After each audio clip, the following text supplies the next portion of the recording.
sistem imun pada geriatri itu turun, pasti turun, dan sudah dipastikan turun gitu. Jadi rentan terjadinya infeksi. Ini yang harus kita jaga pada geriatri. Kemudian masalah lain adalah respon sarafnya turun. Jadi kalaunya geriatri, kalaunya ada serangan jantung, rasanya itu paling mual muntah, Sidin. Kemudian nafsu makan turun, padahal serangan jantung. Kemudian kalaunya geriatri, ada keluhannya nafsu makannya turun, karena ada serangan jantung, EKG-nya, tapi ada batuk, masih mungkin itu suatu infeksi paru. Jadi geriatri itu unik, gejalanya itu tidak khas. Ya, jadi ini yang menjadi perhatian kita kalau di usia lanjut. Nah, ada penyakit degeneratif pada geriatri seperti prostat. Nah, ini bekami ini bisa ngalih atau bocor, inkontinensia, gejala sindrom geriatri. Ada keropos tulang, hati-hati tergugur sedikit patah. Banyaklah kasusnya nih, kasus patah tulang di Arab Saudi. Pikun, tersesat, kenalah. Jadi kalau geriatri hati-hati, harus ada yang mengawani kalau berjalanan. Katarak, melihat, ngalih lah. Gangguan dengar, hilangnya masa otot, jadi lama tergugur karena di tengah jalan. Darah mudah membeku. Nah ini terkait resiko emboli paru di pesawat nih biasanya. Kemudian ompong, sulit makan, jadi hati-hati karena pas di Arab Saudi dapat makanan daging misalnya. Nah itu minta kan lawan petugas catering untuk makanan khusus geriatri. Itu boleh, sudah didiskusikan, boleh kita meminta makanan misalnya bubur atau daging blender atau apa. Ya. Kemudian sering beser ya, nah itu bisa juga. Kemudian penyakit penyerta. Jadi geriatri itu jelas penyakit penyertanya banyak. Ada hipertensi, diabetes, stroke, jantung. Gitu. Solusinya kayak apa? Nah, solusinya itu vaksin sebelum berangkat. Nah, vaksin apa yang bisa kita pertimbangkan? Vaksin influenza itu 1 kali setahun pemberiannya, di luar vaksin wajib. Kemudian ada juga vaksin pneumonia. Ya, vaksin pneumonia itu bisa dipertimbangkan. Nanti kita bahas lebih dalam di bab tentang pneumonia. Kemudian obati komorbid. Jadi diabetesnya kita harus obati, darah tingginya harus diobati. Tapi penggunaan obatnya jangan polifarmasi. Jadi gunakan obat yang sekali sehari, misalnya amlodipin boleh. Dibanding kita beri kaptopril 3 kali sehari, lebih baik diberikan amlodipin atau lisinopril atau kandesartan yang sekali sehari. Kemudian penggunaan popok ya, kalau misalnya beser daripada basah kurang nyaman ya di perjalanan. Kemudian penggunaan alat bantu jalan atau didampingi ya, perlu pendamping. Nah, untuk vitamin pilihannya apa? Pilihannya itu vitamin D3. Karena itu vitamin D3 ini meningkatkan kekebalan tubuh, meningkatkan kekuatan otot, sama meningkatkan kekerasan tulang. Nah, sistem imun itu bekerja bila ada vitamin D3. Makanya petugas sebisa mungkin konsumsi vitamin ini selama bertugas di Arab Saudi. Ya. Nah, hindari polifarmasi kalau geriatri, karena kalaunya obat terlalu banyak pasti lupa. Itu yang menyebabkan pas banyak ibadah, obat tertinggal, obatnya tidak diminum. Jadi kalaunya kami di bagian penyakit dalam tuh untuk geriatri maksimal obat 4 jenis saja. Ya, 4 kali sehari saja. 4 tablet sehari itu maksimal. Nah, untuk vitaminnya ya ini contoh vitamin D ya, yang dikunyah seperti ini. Bebas saja mereknya apa aja. Dosisnya 1.000 ya kalau misalnya kita berikan untuk geriatri. Baik, nah ini kita bahas satu-satu penyakit yang tersering sesuai dengan uh, apa namanya tuh, yang gambaran awal pola penyakit di Arab Saudi. Nanti bila ada gambar tulisan berwarna ungu itu adalah terapinya lah. Nah, diabetes sekarang kan diagnosis jelas sudah, sebelum tulak tuh pasti sudah ada diagnosis diabetes. Tapi diabetes tadi itu belum apa-apa. Yang apa-apa adalah komplikasinya, komplikasi akut. Yang pertama hipoglikemi. Jadi rekan-rekan TKH wajib mengenali komplikasi diabetes. Kalau gula darahnya kurang dari 70 dengan gejala klinis, gemetar, pusing, keringat dingin, berdebar lapar, itu harus segera diberikan gula. Ya, terapinya kalau sadar diberi gula atau jus atau madu. Kalau tidak sadar, jangan diberi minum, nanti tersendak. Kalau ada IV line, boleh dibolus. Ya, stop obat diabetesnya sementara. Nah, tetap pasien dengan hipoglikemi tetap harus kita rujuk ke poli, karena dirujuk ke misalnya ke KKHI. Untuk apa? Untuk dicari penyebabnya. Kenapa tidak mau makan? Bisa saja hipoglikeminya akibat tidak bisa makan misalnya, tetapi obat tetap diminum. Nah, yang kita cari kenapa penurunan nafsu makan? Karena kalau pada pasien diabetes, terutama geriatri, bisa saja penurunan nafsu makan terjadi akibat pneumonia atau akibat infeksi saluran kemih atau bahkan nyeri ulu hatinya akibat serangan jantung. Jadi kita harus cari itu. Nah, ini jadi rekan-rekan TKH ingatlah bila ada hipoglikemi obatnya air gula, kalau masih sadar bisa jus, bisa madu atau mengandung gula apapun itu terserah. Biasanya diarah pada jus ya, jus botol boleh, silakan. Tapi kalau sudah tidak sadar, jangan diberi minum. Harus menggunakan IV line. Nah, yang ketiga, stop obat diabetes. Itu kuncinya. Baik, nah diabetes itu tidak hanya hipoglikemia, bisa terjadi hiperglikemia namanya. Hiperglikemia itu contohnya KAD yang bahaya atau HHS. Gejalanya sesak, banyak kencing sebelumnya, jadi wah kencingnya banyak. Terus bibir kering, mual muntah, mengantuk, penurunan kesadaran, ini tanda-tanda dari dehidrasi berat. Nah, untuk mengetahui ini KAD atau tidak, ketonnya positif. Tapi ini harus diperiksa di laboratorium rumah sakit. Jadi kita harus mengenali gejala dari KAD. A-nya itu asidosis. Nah, ciri-cirinya nafasnya cepat seperti sedang berlari, tapi saturasinya tetap di atas 95. Kalau orang dengan gangguan paru misalnya, edem paru, pasti saturasinya turun. Tapi kalau KAD, nafasnya cepat seperti sedang berlari tapi saturasinya normal. Kecuali ada infeksi paru ya, baru saturasinya turun. Kemudian yang ketiga, KAD itu keton positif, A-nya asidosis, D-nya diabetes. Gula darahnya lebih dari 250. Jadi kalau nanti rekan-rekan menemui ada pasien dengan keluhan sesak, banyak kencing, sering mulutnya kering, mengantuk dengan tanda-tanda dehidrasi berat, kita lihat nafasnya cepat, gula darahnya di atas 250, segera rujuk untuk melakukan pemeriksaan keton darah. Jangan-jangan KAD.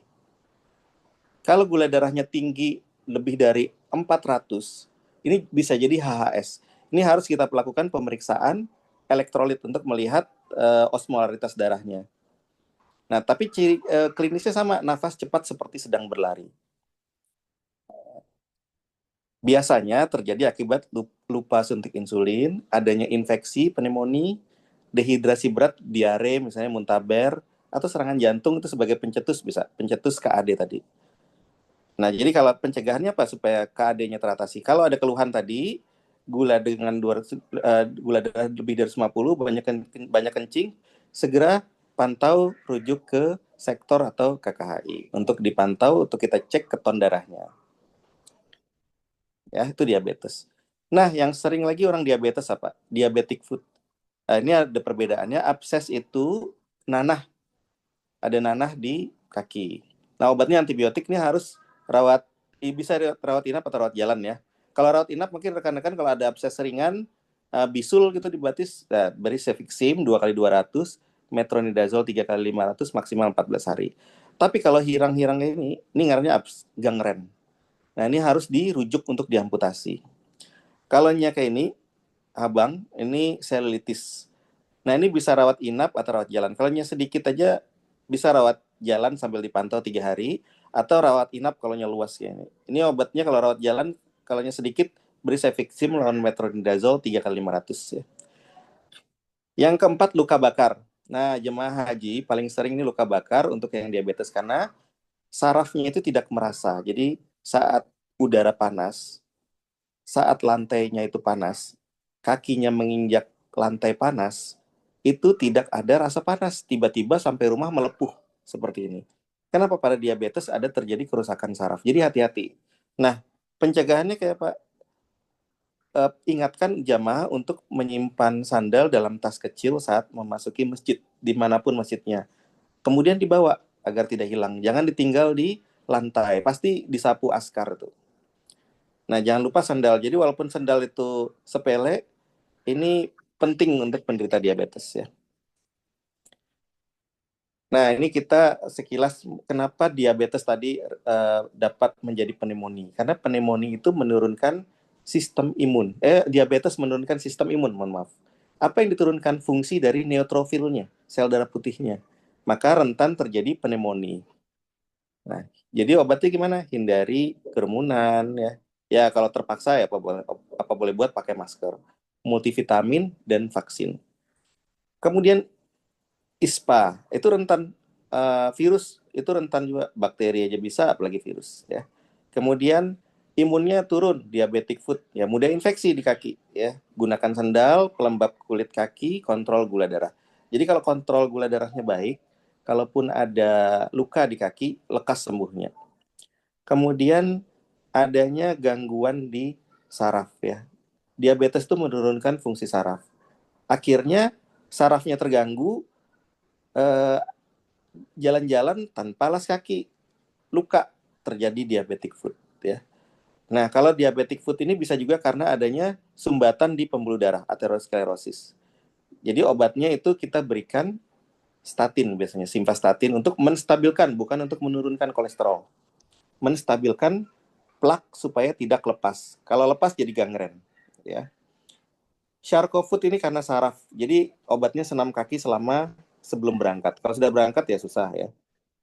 Kemudian untuk neuropati jangan lupa pakai sendal ya. Nah, kenapa pada penderita diabetes itu bisa terjadi kerusakan pembuluh darah? Karena ada kerusakan endotel. Jadi endotel itu terbentuk akibat di sini gula ditambah protein. Kalau tidak turun akan terjadi reaksi yang membentuk reaksi glikosilasi dan membentuk ages namanya. Dan ini racun. Nah, ini ages ini racun. Jadi kalau mau membentuk ages ini, kita bisa membuat dari gula ditambah albumin, dibiarkan terbentuk racun. Makanya ada infus aminofluid kita berikan sesaat sebelum diberikan ke pasiennya. Kemudian kendalikan kadar gula darah, hindari polifarmasi. Jadi obat-obatan diabetes metformin yang 3 kali sehari harus hati-hati nih. Harus diberikan obat-obatan yang 1 kali sehari saja kalau bisa. Jadi nanti sebelum berangkat pastikan obat-obatan yang diberikan oleh dokter di Indonesia tidak polifarmasi, saran saya. Kalau bisa obat diabetes yang 1 kali sehari, misalnya Glimepirid 1 kali 1, pioglitason 1 kali 1. Ya nanti saya simpulkan di belakang. Nah ini contohnya. Jadi obat diabetes nanti rekan-rekan ini kompetensi dokter umum ya, bukan dokter spesialis penyakit dalam. Jadi rekan-rekan boleh nih ilmunya nih digunakan nanti. Jadi untuk prinsip terapi DM untuk oral ada, kita harus tahu 5 golongan obat diabetes. Yang pertama secretagogue, sensitizer, alpha glucosidase, DPP-4 sama SGLT2. Jadi kalau misalnya kombinasi obat diabetes dilarang menggunakan obat di golongan yang sama. Contoh Glimepirid dilarang untuk dikombinasikan dengan glibenclamid. Jadi Glimepirid hanya boleh dikombinasikan dengan metformin. Kalau metformin belum terkontrol, kita tambah lagi akarbose. Bila tidak terkontrol, baru ditambah lagi vildagliptin. Kalau tidak terkontrol, baru boleh ditambah lagi dengan dapagliflozin. Tapi tidak boleh di satu golongan yang sama. Itu prinsip pengobatan diabetes. Nah, sebisa mungkin gunakan obat yang 1 kali sehari. Makanya saya berikan obat yang warna hijau-hijau ini, artinya saya sarankan untuk menggunakan yang 1 kali sehari. Yang 3 kali ya tidak. Kalau bisa jangan, karena pasti lupa. Nah, apa saja yang 1 kali sehari itu biasanya Glimepirid. Dosisnya 1 sampai 4 mg. Kemudian Gliclazid ini bisa dosisnya 1 sampai 3 kali sehari, dosisnya 60 sampai 80. Kalau bisa, berikan 1 kali sehari 60 mg atau 80 mg. Atau glibenclamid 1 kali 5. Tapi hati-hati, glibenclamid paling banyak menyebabkan hipoglikemi. Metformin kayak itu juga. Jadi gunakan yang 1 kali sehari kalau bisa. Ini ya dosis Dosis metformin bisa 1 sampai 3 kali sehari, 500 miligram. Kalau bisa 1 kali sehari 500 miligram saja. Seperti itu ya. Jadi pilihan obat diabetes seperti ini. Nah, kalau misalnya nanti ketemu obat diabetes, insulin dia ada beberapa macam. Paling sering yang warna hijau ini, rapid, mix, sama long acting. Nah, kalau rapid contohnya Novorapid, Humalog, Sansulin. Yang mix itu Rizodex, Humalog mix. Kalau yang long acting itu Lantus, Basaglar, Levemir, Sansulin Lock, itu yang long acting. Nah, cara penggunaannya bagaimana? Kalau misalnya ketemu pasien dengan insulin dan gula darahnya tidak terkontrol, pastikan dia tidak dehidrasi dulu. Kalau sudah teratasi dehidrasinya, nanti seperti ini. Nah, misalnya diabetes, gula darahnya itu di atas 200 ya. Basalnya di sini ya, basalnya di sini di atas 200. Setelah makan pasti naik, bisa sampai 350. Setelah makan lagi naik, makan siang naik lagi, makan malam naik lagi. Bagaimana cara menurunkannya? Kalau kita berikan insulin basal, maka akan jadi seperti ini. Nah, misalnya kita berikan hanya Levemir saja atau Basaglar atau Sansulin Lock, maka yang terjadi seperti ini. Gulanya akan turun, tapi peaknya masih ada. Jadi kita eh, insulin basal pelan-pelan aja kalau misalnya ragu. Misalnya mulai dari 8 unit, belum terkontrol, naikkan 3 unit. Belum terkontrol, naikkan 3 unit. Sampai ketemu gula darah puasanya di angka 100. Itu prinsipnya. Nah, kalau sudah mencapai basal, baru kita atasi yang prandialnya. Baru kita berikan Novorapid atau obat-obatan yang prandial, ya, insulin prandial. Contohnya seperti apa? Contohnya Novorapid atau Humalog. Nah, ini contohnya. Setelah kita turunkan eh, kadar gula darahnya dari angka 200, seperti ini ya nanti jadinya. Turun jadi 100, tinggal kita atasi yang peaknya ini, yang grafik yang tinggi ini, yang setelah makan. Nah, dengan pemberian obat Novorapid atau Humalog. Jadi yang tinggi tadi akhirnya jadi rendah. Ya, ini biasanya kita mulai dari 8. Jadi kalau misalnya ragu, rekan-rekan boleh mulai gunakan dosis kecil dulu. Kalau Levemir, Basagral, atau Sansulin Lock, kita mulai dari 8 unit saja. Kemudian Novorapid mulai dari 6, kalau misalnya masih ragu. Naikkannya 2 atau turunkannya 2. Kalau masih ragu, itu aja.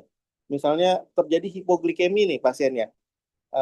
Ya hiponya masih rentang aman ya. Misalnya gula darah puasanya targetnya 100 ya, jadi 70 misalnya. Berarti insulin basalnya kita turunkan, misalnya sebelumnya diberikan 15 ya, kita turunkan 14 atau kita turunkan 13 itu boleh saja.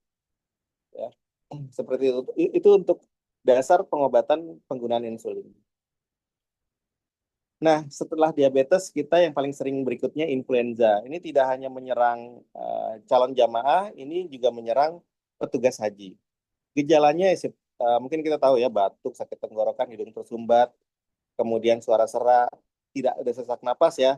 Nah, nyeri otot pegalinu ini tanda awal, namanya eh, prodromal, gejala prodromal. Jadi ketika ada keluhan nyeri otot pegalinu, hati-hati, kita beberapa hari ke depan akan menjadi influenza. Penyebabnya biasanya virus dan itu sembuh sendiri 4 sampai 5 hari, tapi kan tidak nyaman ya. Nah, untuk agar nyaman bagaimana? Kita gunakan pseudoephedrine, paracetamol bila demam, obat batuk, dan ini tidak perlu antibiotik. Pencegahannya gimana untuk petugas ya? Vaksin influenza, kemudian vitamin D, masker agar tidak menyebarkan penyakit ya. Kalau yang lagi sakit, sering cuci tangan, hindari menyentuh daerah sekitar hidung, perbaiki sirkulasi udara kamar.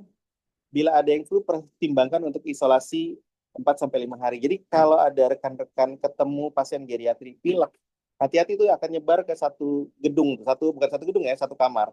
Jadi kalau bisa dipisah ruangannya. Terus kalau bisa jangan sampai kelembaban udara itu terganggu di dalam ruangan. Biasanya calon jamaah itu menjemur pakaian itu dalam ruangan, baik itu handuk, baju yang sudah dipakai. Kalau bisa hindari, nanti diedukasi saja. Nah, kenapa influenza ini berbahaya? Karena influenza itu pada geriatri itu hanya pembuka pintu untuk masuknya infeksi yang lebih berat. Jadi jangan dianggap sepele influenza pada geriatri. Ya, kalau wah ini influenza 5 hari sembuh, udah isolasi, tiba-tiba hari ke-6 tambah berat jadi pneumonia seperti itu. Nah, pneumonia sekarang kita masuk. Ini bedanya Kalaunya influenza dia hanya menyerang saluran nafas. Kalau pneumonia itu kenanya parenkim. Biasanya dimulai dari infeksi virus influenza. Gejalanya gimana sih? Sesak nafas, batuk, demam, nyeri dada, nafsu makan turun, mual pada geriatri ya. Ini hati-hati pada geriatri gejalanya tidak khas. Pada pemeriksaan fisik itu ronki basah kasar pada satu sisi paru, bukan dua sisi paru. Ya bisa saja dua, tapi itu apa sekali ya, jarang sekali. Nah, gimana sih ronki basah kasar? Ronki basah kasar itu terdengar saat kita taruh stetoskop, kita dengar saat akhir inspirasi. Jadi suruh tarik nafas pasiennya. Tarik nafas Bapak. Nah, saat tarik nafas akan terdengar suara ronki. Nah, sekarang ronkinya seperti apa? Kalau suaranya seperti gelembung udara sabun yang pecah, kerutuk-kerutuk-kerutuk, itu ronki basah kasar. Tapi kalau seperti rambut digesek, kalau kita pegang rambut digesek-gesek, itu ronki basah haus. Itu awal. Tapi kalau sudah kasar, itu sudah lanjut. Itu antibiotik sudah harus segera kita berikan. Penyebabnya biasanya bakteri ya. Umumnya mengenai usia lanjut, jarang tuh usia 30-40. Jadi kalau jemaahnya nanti di kloter paling misalnya banyak yang usia lanjut, harus hati-hati ya. Itu biasanya sering kena pneumonia. Karena imunnya turun ya kalau geriatri. Pencegahannya bagaimana? Nutrisinya harus baik. Pastikan makan yang baik ya. Jadi hati-hati kalau ada calon jemaah haji giginya ompong, ya jelas makannya jelek gitu nanti. Kalau misalnya ada gigi ompong gimana ya? Suplementasi mikronutrisi seperti vitamin D. Minta pasiennya minum. Kalau tidak ada, kalau saya sih sarankan petugas yang memberikan harga satu botolnya hanya Rp6.000 kok, nggak mahal. Ya, susu gitu ya juga ada menggunakan apa mengandung nutrisi ya silakan aja. Yang mana calon jamaahnya suka. Kalau nggak suka susu ya vitamin aja. Gunakan masker bila sakit ya. Jadi kalau supaya tidak menyebarkannya paling tidak mencegah penyebaran lebih luas ya. Hindari kerumunan bila merasa sakit. Jadi kalau sakit jangan ikut bergabung ya, jangan ikut ikut tawaf desek-desekan gitu ya. Hindari menjemur dalam kamar. Nah, ini yang paling sering dijumpai baik petugas atau calon jamaah. Ya ini ya, hindari menjemur dalam kamar. Pencegahannya pada geriatri itu bisa atau siapapun ya, vaksin PCV 13 ya. Saya sudah vaksin. Nah, saya sendiri sudah vaksin sebelum berangkat beberapa tahun yang lalu ya. Itu PCV 13. Proteksinya sampai 15 tahun. Kalau mau yang 13 atau PPSV yang polisakarida vaksin itu cakupan cakupan proteksinya lebih banyak 23 serotipe tapi hanya mengproteksi sekitar 5 tahun. Kalau saya kemarin PCV 13 saja cukup. Ya. Nah, kalau ketemu pneumonia dengan gejala seperti ini, kita harus tahu ini dirawat inap atau rawat jalan. Kita hitung namanya CAP 65 ya. CAP 65 itu di C-nya penurunan kesadaran. U-nya urium. Ini kan harus lab ya, nggak usah kita hitung. R-nya respirasi, B-nya tekanan darah, blood pressure, dan 65-nya usia. Jadi kalau misalnya ada penurunan kesadaran, usianya di atas 65 tahun, itu jelas di atas 2, harus rawat inap. Tapi kalau hanya ada misalnya penurunan kesadaran tapi yang lainnya normal, itu nggak perlu rawat jalan. Cukup rawat inap ya. Cukup rawat jalan saja. Nanti pengobatan seperti ini. Kalau rawat jalan, kasih antibiotik cefixim minimal 5 hari, biasanya saya berikan sampai 10 hari. Azitromisin 5 hari, ya nanti bisa diambil di sektor atau di KKHI obatnya. Atau levofloxacin 7 sampai 14 hari bila ada komorbid. Misalnya ada diabetes, ada gangguan ginjal ya, CKD stage 2, stage 3, atau penggunaan imunosupresan ya, kita pertimbangkan penggunaan levofloxacin saja langsung. Dan untuk pemberian mukolitik ya, diberikan asetilsistein 3x1 dan OBH 3x1 itu boleh. Ya. Mukolitik yang kita gunakan biasanya di KKH itu asetilsistein. Ambroxol bisa juga, tapi setahu saya jarang ada ya. Ambroxol itu lebih kuat tuh untuk mukolitiknya. Dia mengeluarkan dahak lebih banyak. Kalau kalau asetilsistein kan dia memotong ikatan sulfur aja, jadi lebih mudah dikeluarkan. Baik, kemudian kasus asma ya yang sering juga dijumpai. Asma ini tercetus saat ada infeksi seperti pneumonia. Jadi kalau misalnya ada pneumonia, biasanya asmanya jadi lebih berat. Obatnya misalnya masih sesak dengan pemberian Symbicort atau Seretat sudah rutin diberikan masih sering muncul asmanya, pertimbangkan itu ada infeksi atau infeksi bakteri atau virus ya harus segera diperiksa di sektor atau di KKHI. Nanti obatnya apakah perlu antibiotik itu bisa kita nilai saat berobat di sektor ya, atau di apa namanya tuh, di KKHI. Nah, ada juga yang namanya asma berat. Ini sering saya enggak sering ya, beberapa kali dijumpai di KKHI. Jadi saturasinya itu bahkan sampai 30, terus tidak ada wheezing. Kan dia asma itu wheezing ya, ngik-ngik gitu ya. Ini nggak ada. Ini namanya silent chest. Itu benar-benar saluran nafasnya tersumbat. Itu harus kita intubasi. Itu. Harus kita intubasi, kemudian kita tata laksana seperti anafilaktik. Jadi kita berikan epinefrin biasanya.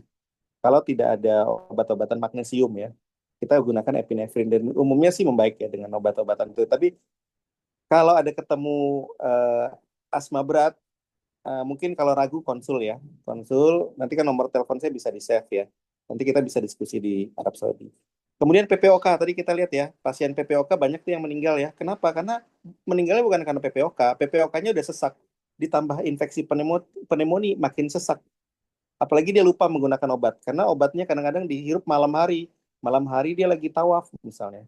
Ya sudah, apes lah. Jadi sesak dia. Nah, biasanya untuk terapi PPOK itu kita gunakan Spiriva, mereknya seperti ini. Beraltus ya, 1 kali 1. Itu biasanya kelompok ringan. Tapi kalau kelompok berat itu kita gunakan kombinasi obat steroid biasanya. Steroid inhalasi. Nah, ini kan sebelum berangkat sudah tahu kan penyakitnya. Jadi kita sudah bisa memperkirakan, oh ini calon pasien dengan komorbid yang akan berpotensi menderita pneumonia gitu. Nah, kalau ada pneumonia gimana sarannya ya? Hindari kerumunan ya. Jangan kerumunan ya, jangan kalau ada kerumunan orang lagi dagang apa belanja rame-rame ya hindari lah gitu ya. Kemudian cegah infeksi ya, saran vaksin pneumonia kalau bisa sebelum berangkat ke Mekah. Kemudian tingkatkan imunitas dengan vitamin tadi, vitamin D ya. Sebenarnya ada vitamin lain ya, vitamin C, tapi untuk vitamin D itu bisa mengaktifkan makrofag dan bisa membantu neutrofil bekerja lebih baik. Jadi saran saya cukup vitamin D daripada terlalu banyak obat yang digunakan. Kendalikan komorbid. Jadi kalau ada PPOK ada diabetes, kendalikan diabetesnya. Stop merokok karena banyak ya ke Arab nanti bawa rokok berdus-dus itu biasanya. Ya kalau bisa yang PPOK jangan merokok lagi kalau boleh. Nah, hipertensi menjadi salah satu penyebab kematian ya, berdasarkan gambaran penyebab kematian di Arab Saudi. Lihat tekanan darah itu normalnya itu 120. Jadi kalau yang 121 itu tidak normal sebenarnya. Jadi kalau ada tekanan darah 130 itu itu tidak normal. Yang normal itu di bawah 120. Jadi 119 per 179 itu baru normal. Kenapa? Karena dia bisa meningkatkan risikonya pecah pembuluh darah di otak atau stroke. Bisa menyebabkan sumbatan di pembuluh darah di kaki, PAD ya. Bisa menyebabkan kerusakan ginjal yang awalnya berangkat stadium 3, sampai sana jadi stadium 4 atau bahkan stadium 5 gara-gara hipertensinya tidak dikendalikan. Yang repot siapa nanti? TKH-nya. Nanti kan harus merujuk, harus memantau gitu walaupun nanti dibantu oleh tim visitasi dari KKHI. Nah, kalau misalnya ada hipertensi, kemudian eh, tekanan berapa sih dirujuk atau dibawa ke sektor kalau tekanan darahnya di atas 180, misalnya 200 per 150 itu namanya hipertensi urgensi, itu harus segera diturunkan. Apalagi kalau ada pelo lemah, ya itu jangan dirujuk ke sektor lagi, itu rujuk ke rumah sakit Arab Saudi seperti itu ya. Nah, gimana gimana supaya nggak repot kali sebagai petugas ya, kendalikan tekanan jamaah seoptimal mungkin. Jangan jangan lupa minum obat, hindari polifarmasi. Ya tadi, kalau nanti rekan-rekan sebelum berangkat menemui jemaahnya minum kaptopril 3 kali 25 miligram, ya baiknya diganti. Jadi lisinopril misalnya 1 kali 10 saja, atau diganti dengan amlodipin 1 kali 10 miligram saja gitu ya. Karena kalau dikasih kaptopril atau obat-obat dengan 3 kali sehari itu pasti lupa nanti. Nah, ini contohnya gini ya, obat yang saya sarankan tuh kandesartan 1 kali sehari, lisinopril 1 kali sehari, amlodipin 1 kali sehari, atau HCT 1 kali sehari. Hindari obat-obatan yang 3 kali sehari karena angka kepatuhannya pasti turun. Pasti lupa minum obat. Lupa minum obat tensinya tinggi tersetruk, kan repot nanti kita. Nanti mungkin makanya kalau ada bisa rekan-rekan TKH yang bisa kontak jemaah, pastikan obatnya apa, bisa menyarankan ke dokter siapa misalnya yang meresep. Misalnya saya ya meresep, oh ke dokternya saya nih gitu, dokter Oldi. Ya udah balikin ke dokter Oldi, bikin surat pesanin ke pasiennya, minta obat supaya jangan terlalu banyak dan ubah jadi yang lebih simple. Ya. Nah, kemudian penyebab lain yang paling sering ya, yang pertama itu kasus ACS ya, acute coronary syndrome. Ada tiga, STEMI, NSTEMI atau UAP, unstable angina pectoris. Gejalanya apa sih? Ya ini sebenarnya kompetensi seluruh dokter yang bertugas, dari dokter umum sampai dokter spesialis yang bertugas sebagai dokter kloter, termasuk saya juga. Keluhannya adalah nyeri dada tipikal. Apa sih nyeri dada tipikal? Nyerinya menjalar ke lengan kiri, bukan lengan kanan ya. Lengan kiri, kemudian leher seperti tercekik, tercetus bila aktivitas. Jadi kalau istirahat membaik, tapi bila jalan tercetus lagi nyerinya. Ah, ini tipikal itu. Atau kalau ragu, kasih ISDN di bawah lidah. Hilang nyerinya. Ah, itu jelas tipikal. Sudah satu poin sudah terpenuhi. Tinggal kita langsung EKG. Di sektor kan ada EKG ya. Langsung EKG. Gambarnya seperti apa? Nah, gambaran ST elevasi banyak. Nggak mesti seperti ini ya. Bisa seperti gambaran ini ya. Yang nomor 2. Bisa gambaran seperti nomor 4. Tergantung jam berapa dia terdiagnosis. Kalau masih awal, ini segera rujuk ini lebih baik. Tapi kalau sudah seperti ini, gelombang Q ini sudah apes. Karena ototnya sudah mati. Nah, kalau misalnya sudah ada gambaran ini, nyeri dada tipikal ini harus segera rujuk jangan dirujuk ke KKHI, tapi ke Rumah Sakit Arab Saudi. Menurut aturan sekarang ya, Rumah Sakit Arab Saudi, kemudian untuk dilakukan pemeriksaan biomarker. Nah, diagnosis cukup 2 dari 3 ini. Jadi untuk bilang STEMI itu cukup 2 dari 3. Nggak perlu harus enzim dulu dicek baru kita bilang STEMI ya. Gitu. Jadi cukup ada nyeri dada tipikal, EKG-nya STEMI, udah itu bisa dibilang sebagai STEMI. Nah, kalau ada faktor risiko, misalnya ada keluhan seperti ini masih belum jelas ya, ada diabetes, hipertensi, CKD, kolesterol, udah ini pasti kemungkinan besar ini STEMI atau ACS, segera rujuk. Nah ini kalau ada STEMI di EKG di sektor nanti seperti ini ya. Nah ini gambaran hiperakut T pada jam-jam awal masih seperti ini, masih sempat nih dilakukan tindakan pemasangan cincin atau ring atau PCI. Nah, namanya STEMI itu selalu ada reciprocal gambaran reciprocal. Jadi kalau di sini ke atas pasti kebalikannya ke bawah. Contoh ini kan kenanya di inferior ya, 2, 3 AVF inferior.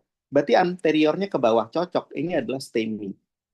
Jadi seandainya nanti ketemu inferiornya naik, tapi resiprokalnya itu naik, itu bukan STEMI ya. Itu kemungkinan ada apa namanya kardiomegali atau yang lain ya. Tapi kalau ragu cukup nanti bisa diskusi dengan saya atau dokter jantung bisa di KKHI. Nah, yang sering lagi apa tadi selain penyakit jantung koroner? Jadi kalau tekanan darah tinggi tadi ya, ACS tidak diobati, tidak dikenali, tiba-tiba ototnya kan mati. Jadilah dia CHF, penyakit jantung kongestif ya. Makanya hipertensi harus diobati. Ini contoh nih, ketika jantung itu normal, katupnya rapat. Tapi begitu jantung itu dilatasi, maka katupnya tidak rapat, maka bocor gitu. Makanya suaranya kalau pemeriksaan fisik cus cus cus itu bocor, artinya di katup yang kita periksa. Misalnya katup trikuspidnya bocor ya. Nah, penyebabnya apa? Karena adanya remodeling dari otot jantung. Ini kenapa ya? Karena obat diabetes, obat hipertensinya tidak tercapai targetnya. Kemudian apa? Sumbatan pembuluh darah yang tidak diobati. Misalnya tadi STEMI tidak diobati, dipikir hanya nyeri-nyeri biasa pada geriatri, padahal suatu STEMI. Maka akhirnya pembuluh darahnya tersumbat, ototnya mati, jadilah CHF gitu ya. Keluhannya ya mungkin mungkin tahu ya ada Framingham ya, kriteria Framingham mungkin tidak tahu ya, ada umumnya sesak bila aktivitas, terbangun malam hari karena sesak. Jadi dia tidur dulu, paroxysmal nocturnal dyspnea istilahnya ya. Tidur dulu, nyenyak, tiba-tiba terbangun seperti orang terendam air. Nah, itu namanya PND, paroxysmal nocturnal dyspnea. Itu khas sekali suatu gejala dari CHF. Atau kaki bengkak yang paling sering dijumpai juga. Kalau dari pemeriksaan fisik, ronki basah halus, ingat ya tadi ya, seperti rambut kita digesek-gesek, kresek, kresek, kresek, terdengar pada kedua paru. Kalau pneumonia kan satu paru aja, kalau nggak kanan, kiri saja. Tapi kalau edem paru pasti kena dua-duanya. Terus JVP-nya naik. Kalau bingung JVP ya mungkin nggak usah diperiksa, tanya dokter yang apa? Tanya dokter KKHI atau kalau sudah tahu yang namanya di JVP, Ini JVP meningkat, tinggal lapor aja. Ini adalah CHF. Obatnya apa? Kurangi asupan cairan. Batasi 600 cc sehari, ya maksimal 800. Termasuk makanan ya, kurangi kuah-kuahan. Peluruh kemih, berikan furosemid ya 1 kali 40 atau spironolakton atau bisa dikombinasi. Berikan anti remodeling, bisa kandesartan, lisinopril menyesuaikan tekanan darah. Bila ada infeksi, umumnya CHF ini memberat kalau ada infeksi ya, berikan antibiotik ya. Nah, kalau nanti misalnya dokter sudah mengobati sehari 2 hari kok nggak membaik ya, silakan rujuk ke sektor. Atau kalau ragu ya rujuk langsung ke sektor, tidak masalah. Atau rujuk ke KKHI, tidak ada masalah ya. Saya jamin saya tidak akan menolak pasien berapapun jumlahnya di KKHI ya. Terutama dari Kalimantan ya, nggak mungkin lah. Apalagi Banjarmasin, ya nggak mungkin saya tolak. Kemudian sebelum kita lanjut lagi ya, ini masalah jantung ya, sebelum ke kasus yang OA ya, nih ya, ada namanya atrial fibrillasi, itu gangguan irama jantung ya. Ini sering ya, gangguan irama jantung. Gangguan irama jantung ini kenapa penting pada atrial fibrillasi? Karena dia menyebabkan resiko stroke pada calon jamaah. Jadi obatnya gimana? Obatnya turunkan denyut jantung yang heart rate-nya menjadi di bawah 100. Gunakan bisoprolol. Dokter boleh gunakan bisoprolol. Kemudian cegah stroke dengan warfarin 1 kali 2 atau rivaroxaban. Kalau ada kelainan katup dan usianya lebih dari 65. Tapi kalau tidak ada kelainan katup atau usianya kurang dari 65 tidak perlu lihat ya, tanpa antitrombotik. Tapi kalau dia ada valvular AF, itu langsung diberikan anti koagulan yang lama ya, yang apa, warfarin. Kalau ini anti koagulan apa ya? Kalau B itu baru anti koagulan apa gitu kan ya. Tapi setahu saya ini aku anti koagulan yang lama seperti warfarin. Kalau anti koagulan baru itu contohnya rivaroxaban ya, dabigatran seperti itu. Nah, itu atrial fibrillasi. Jadi jangan sampai nanti, oh ini atrial fibrillasi biasa saja gitu ya. Jangan jangan dianggap remeh karena tiba-tiba nanti sampai sana dia stroke kalau kita tidak memberikan obat-obatan seperti ini. Nah, ini juga sering ya. Awalnya OA genu derajat 1, tiba-tiba karena jalan jauh jadi derajat 2, derajat 3. Ya akhirnya ngerepotin petugas, digendong lah ya. Terus obatnya bagaimana? Nah, nih gini. Jadi untuk OA genu itu keropos di sendi lutut ya. Kalau LBP itu keropos di tulang belakang. Jadi jangan sampai jamaah itu membawa beban berat, terutama yang geriatri. Nanti awalnya nggak sakit jadi sakit ya, merepoti petugas ya. Dan khasnya kalau misalnya untuk OA genu kita gunakan paracetamol.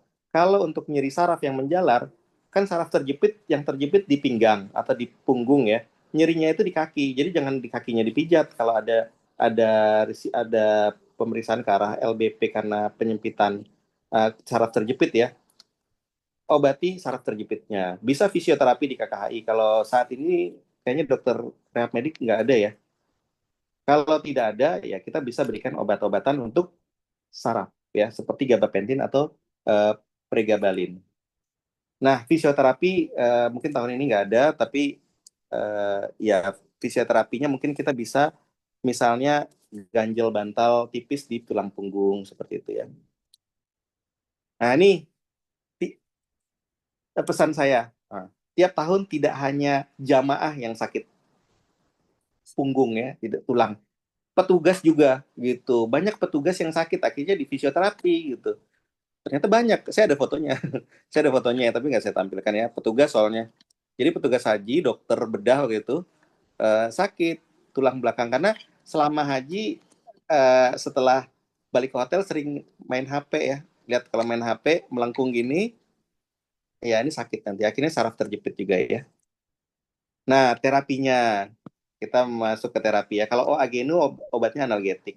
Tapi yang jadi masalah orang Banjar obatnya obat sendiri nih, dexamethasone, natrium diklofenak, dicampur pula meloxicam. Sampai Arab terjadi tuh pecah pembuluh darah di lambung, berdarah-darah ya, anemia, dirawat lagi gitu. Jadi hati-hati kalau ketemu pasien calon jamaah membawa obat-obatan seperti ini ya. Obat-obatan dexamethasone. Ini gulanya naik nih nanti kalau pakai obat dexa ya. Nah, ini kalau mau tahu prinsip penggunaan obat anti nyeri, kenapa bisa menyebabkan perdarahan seperti ini? Kita menghambat, kalau obat meloxicam itu menghambat dua-duanya nih. COX-1, COX-2 dihambat. Sedangkan COX-1 itu untuk proteksi lambung. COX-2 untuk nyeri. Jadi nyerinya hilang, tapi proteksi lambungnya hilang. Makanya sebaiknya jangan gunakan obat-obatan NSAID sebisa mungkin hindari. Ya boleh sesekali, tapi sebisa mungkin hindari. Kalau steroid bagaimana? Kalau kita gunakan memang nyerinya hilang, tapi gula darah naik. Ya, imunnya turun. Ya, nyeri lututnya hilang, parunya kena pneumonia gitu ya. Jangan sampai nanti ngerepotin petugas. Nah, OA-GNU atau sakit pinggang gimana obatnya? Jadi hindari penggunaan obat yang mengandung steroid. Ya, mungkin rekan tahu ya yang mengandung steroid itu apa. Kalau ada jamaah menggunakan itu segera tap down, jangan hentikan mendadak. Nanti dia ada withdrawal syndrome, malah nggak sadar atau lemas dia nggak bisa bangun ya. Kemudian hindari aktivitas berlebih. Hindari membawa beban berat. Lapor kepada petugas bila ada keluhan nyeri sendi. Jadi jangan sampai dia nanti membeli obat sendiri di apotik di Arab Saudi misalnya, atau minta sama temennya gitu ya. Terus posisi berbaring harus ergonomis, duduk juga harus ergonomis. Gunakan obat anti nyeri yang aman dan dalam pemantauan petugas. Nah, biasanya saya sendiri sebagai dokter penyakit dalam ya, saya jarang memberikan obat NSAID. Biasanya saya berikan kalsium, vitamin D, paracetamol, itu efeknya cukup bagus untuk anti nyeri ya. Gabapentin bila terdapat nyeri yang menjalar. Fisioterapi ya boleh lah sesekali NSAID bila sangat diperlukan. Kalau tidak diperlukan ya jangan ya. Mungkin ada sisa 5 slide, mungkin masih sempat Ibu Rena ya. Kayak nih, diare akut ya, diare akut nih. Apa sih diare akut? BAB cair lebih dari 4 kali sehari. Penyebabnya biasanya infeksi atau keracunan makanan basi ya. Makanya nanti edukasi, kalau makanan sudah lama ya jangan dimakan, atau makanan sudah berlendir ya jangan dimakan gitu. Obatnya gimana? Oralit ya, oralit nanti banyak kok dibagi ya. Oralit itu sesuka pasien, mau minum sampai 4 gelas, 5 gelas, 6 gelas silahkan. Tapi hati-hati kalau ada sakit jantung, nggak boleh banyak-banyak minumnya. Nah, kalau sudah ada sakit jantung, sebaiknya dirujuk untuk kami pantau ya. Kami punya alat USG di KKHI, jadi kita bisa memantau kebutuhan cairan sudah terpenuhi atau tidak, kecukupan cairannya dengan memantau pembuluh darah di inferior vena cava. Kalau sudah tercukupi, kita tidak akan memberikan cairan yang berlebih, gitu ya. Nah, kapan dirujuk? Bila terdapat tanda dehidrasi berat, lemas, nadi cepat, urin pekat nih. Warna urin penting ya. Kalau sudah pekat gini, rujuk ya. Turgornya lambat kembali. Nah, kalau terapi diare itu prinsipnya jangan langsung diberikan antibiotik ya. Jangan di stop ya. Kita hanya bertujuan untuk mengurangi frekuensi BAB yang 4 kali ya jadi 1 atau 2 kali sehari. Misalnya menggunakan obat loperamid ya, tapi bukan untuk menghentikan BAB. Kalau BAB-nya dihentikan, nanti pasiennya jadi ileus paralitik ya, hati-hati. Antibiotik hanya diberikan pada BAB cair yang ada mengandung lendir atau darah. Nah, dispepsia. Dispepsia nggak usah langsung selalu dirujuk. Boleh rekan-rekan TKH sebagai dokter, baik itu dokter anestesi, dokter bedah, dokter paru yang saya lihat ya, dokter umum itu kompetensi rekan-rekan. Ini bukan kompetensi dokter penyakit dalam. Obati sendiri, kalau tidak membaik baru dirujuk ya. Nah, kalau misalnya rekan-rekan apa yang obat yang bisa digunakan? Antasida yang untuk meredakan sakit ulu hati dengan cepat hanya 2 obat ini, antasida atau sukralfat, bukan ranitidin. Ya, ranitidin itu untuk maintenance. Jadi kalau misalnya sakit ulu hati diberikan ranitidin ya membaik sih nanti 3 jam lagi gitu. Tapi kan kita mau cepat ya, berikan antasida. Ya ini antasida contohnya Milanta seperti itu ya. Kemudian apalagi antasida don ya. Nah, maintenance boleh diberikan omeprazol, lansoprazol atau esomeprazol. Kalau muntah berikan domperidon, jangan ondansetron ya. Bila tidak membaik, baru dirujuk, apalagi geriatri atau camah dengan diabetes untuk mencari penyebabnya. Bisa saja itu serangan jantung. Dispepsia membaik dengan ISDN itu sering saya jumpai, itu serangan jantung ya. Jadi kalau misalnya dispepsia tidak membaik dengan antasida, justru membaik dengan isosorbit dinitrat di bawah lidah, itu serangan jantung. Kayak ini 3 slide kayaknya sebelum terakhir ya. Nah ini heat stroke yang sering juga sebelum meninggal nih pasien. Makanya kalau sebelum heat stroke itu ada heat exhaustion namanya. Gejala awal lemah, berkeringat ya, masih berkeringat tuh, mual, nadi cepat, kram otot, suhunya masih di bawah 40. Itu heat exhaustion. Jadi masih bisa diobati nih justru. Tapi kalau sudah heat stroke, sakit kepala, tidak ada keringat lagi, cairan sudah habis. Ya suhu tubuh bisa sampai di atas 40. Badan tuh merah kayak udang. Mual, muntah, nadi cepat ya, kesadaran turun. Itu namanya heat stroke, itu harus segera dirujuk. Nah, sebelum dirujuk gimana? Langsung berikan handuk basah yang tempel ke seluruh tubuhnya, pasang infus kalau dapat. Biasanya susah dapatnya. saya hanya dapat itu pembuluh darah di leher biasanya atau di paha. Jadi kalau ada kasus heat stroke, coba pasang infusnya saya di leher. Kalau kondisi memang sudah sangat berat, pasang di leher ya. Nah, ya sudah selesai kayaknya Bu Rena.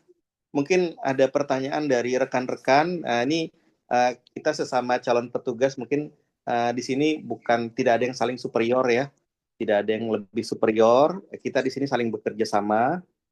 Mungkin ada yang rekan-rekan yang lebih berpengalaman ya, mungkin bisa sharing atau uh, diskusi gitu ya. Baik, mungkin itu dulu Bu Rena. Ada mungkin dari teman-teman mungkin nanti ada pertanyaan. Baik, terima kasih Dr. Aldi, luar biasa. Silahkan dari teman-teman yang mau, ada yang mau ditanyakan atau mau sharing tentang permasalahan jamaah, silahkan.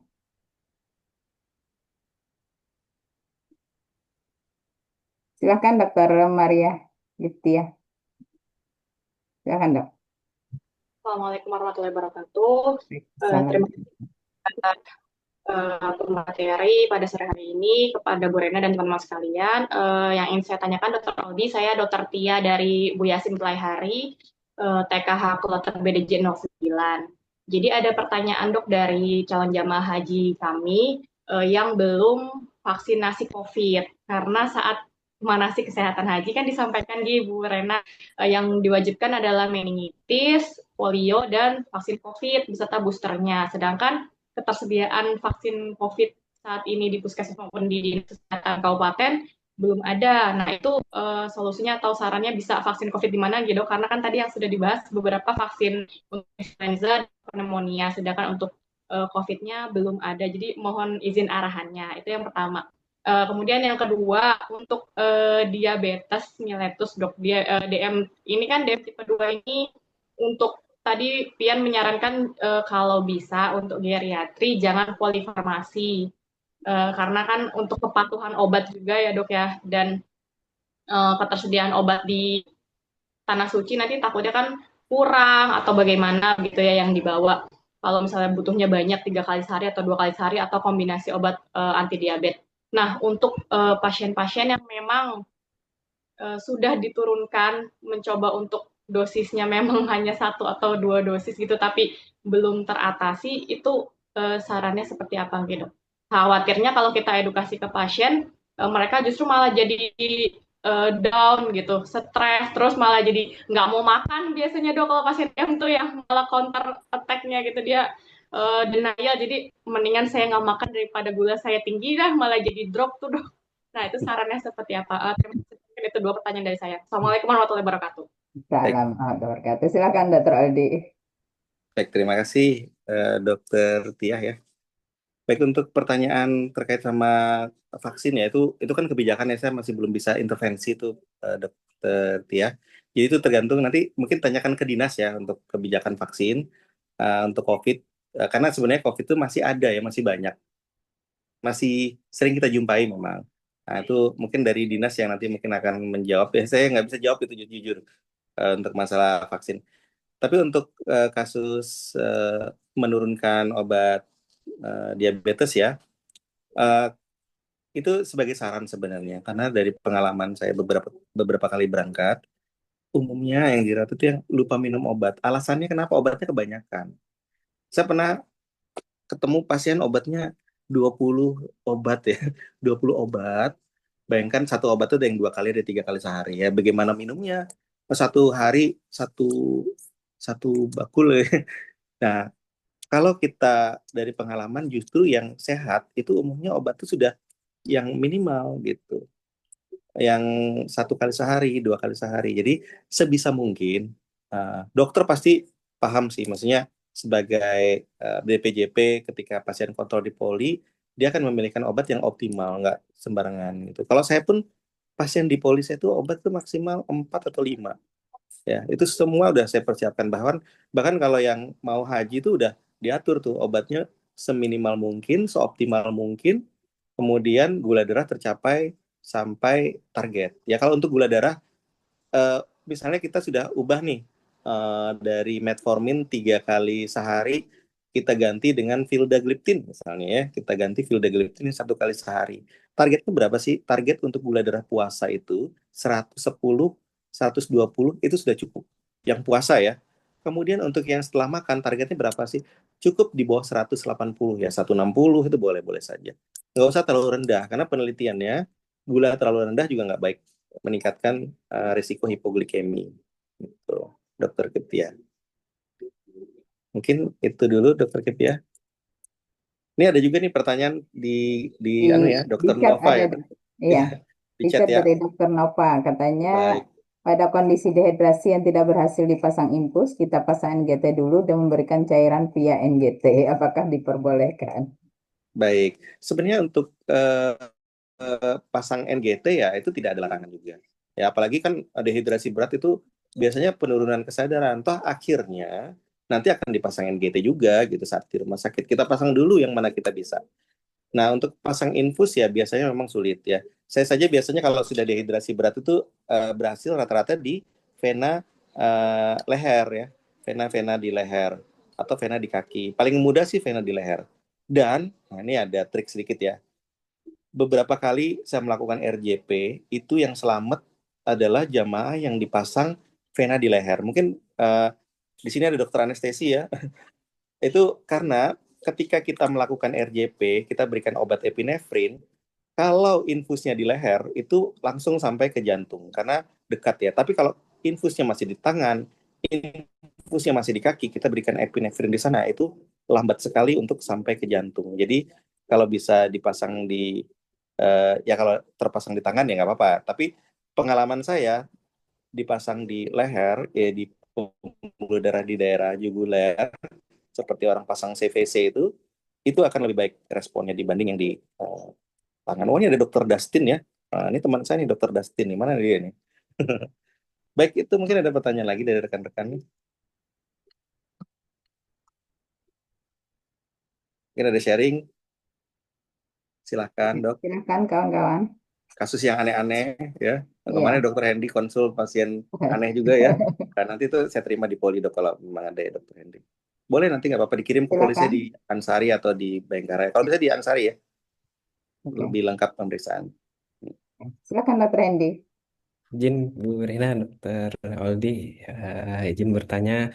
Kebetulan setelah saya kemarin memilah pasien di BDJ 15, di kloter kami banyak dok yang jemaah tersebut menderita penyakit CKD, khususnya stage 2 sama 3 dok. Mungkin apakah ada tips atau trik dok bagaimana caranya nanti kita selama sebelum keberangkatan dan selama di Arab Saudi agar penyakit tersebut tidak naik tingkat dok. Maksudnya dari stage 2 ke 3 atau ke 4 gitu dok.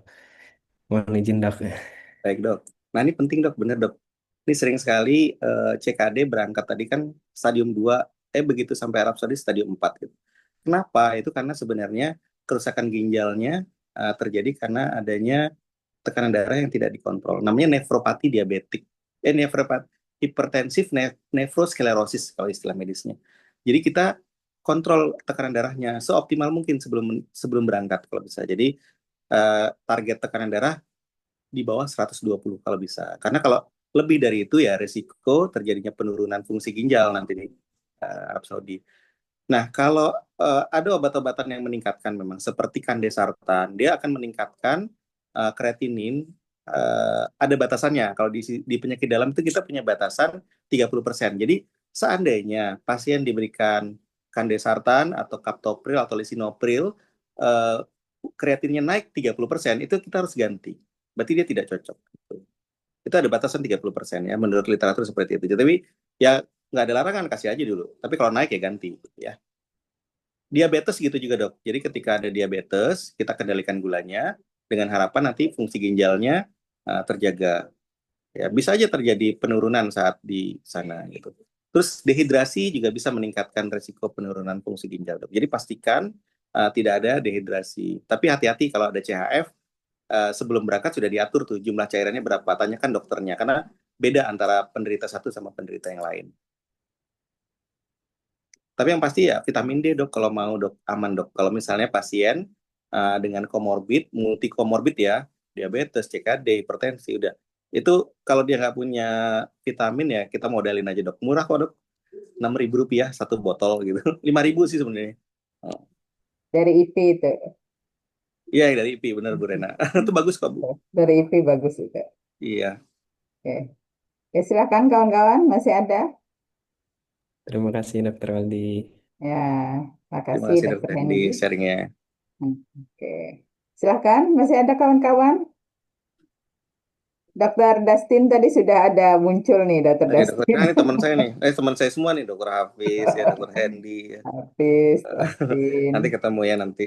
Dok, izin dok, saya bertanya Baik nih Bu Rena. untuk teman-teman. Kalau misalnya nanti batasan rujukan dok, kita kan Ya. yang ada hanya sektor sama KKHI untuk rawat jalan. Nah, Hmm. apabila nanti teman-teman bermasalah, misalnya harus melakukan rujukan atau mau melakukan pemeriksaan baik EKG, misalnya oksigen tidak tersedia di kloter, berarti kan mereka harus ke sektor. Nah, Betul. kira-kira nih eh, alat fasilitas apa yang ada di sektor sehingga mereka nanti harus merujuk ke sektor dan kapan mereka harus merujuk ke KKHI dan kapan mereka harus merujuk ke RSAS dok. Karena dulu kan kita ada petanya nih, sekarang Ya, tidak ada pencerahan belum dari Poskes Haji. Terima kasih.